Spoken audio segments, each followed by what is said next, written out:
আজকে hair cutting হচ্ছে, তো ম্যাডাম একটু বলুন যে হেয়ার কাটিং করবেন এবং কিভাবে করতে চাইছেন, কতটা কি মেনটেন করবেন এবং দেখেন তো বাটারফ্লাই হেয়ার কাটটা করবো ভাবছি। বাটারফ্লাই করবেন। হ্যাঁ। তো আপনার যে লেন্থ আছে ওই লেন্থে কিন্তু বাটারফ্লাইতে কিন্তু এত লেন্থ থাকে না, শর্ট করতে হয়।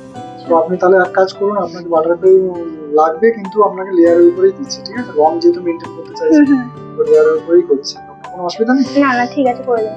ঠিক আছে, তো বাটারফ্লাই লাগবে কিন্তু রঙের উপর আমি লেয়ারের উপরেই যাচ্ছি, ঠিক ওকে আছে? দেখতে পাচ্ছ ক্লায়েন্টের চলো আপনার রেজাল্ট তোমরা দেখতে পাবে। তো আমার কাজ অলমোস্ট কমপ্লিট হয়েছে, বাটারফ্লাই হেয়ার কাট হয়েছে, তোমরা দেখতেই পাচ্ছ। তো মৌমিতার কাছে চলে যাবো, আজকে কাজের রেজাল্ট কি হয়েছে এবং ওর পছন্দ হয়েছে কিনা কাটিংটা। তো মৌমিতা বলো কেমন হয়েছে? আমার তো খুবই ভালো লেগেছে, আমি এটা এক্সপেক্ট করিনি এত ভালো হবে বলে। দারুণ হয়েছে।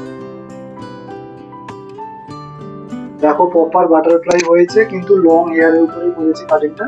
যতটা হেয়ারটা ও চাইছিল হেয়ার মেনটেন করতে, তাতে হেয়ারটা বেশি না শর্ট হয়ে যায় এবং না বেশি পার্ট হয়ে যায়। তো যতটা মেনটেন করে করা যায় করেছি।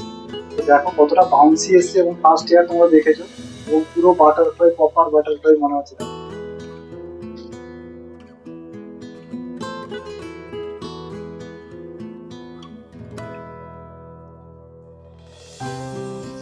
মমিতা সবাইকে টাটা করে দাও। টাটা। টাটা।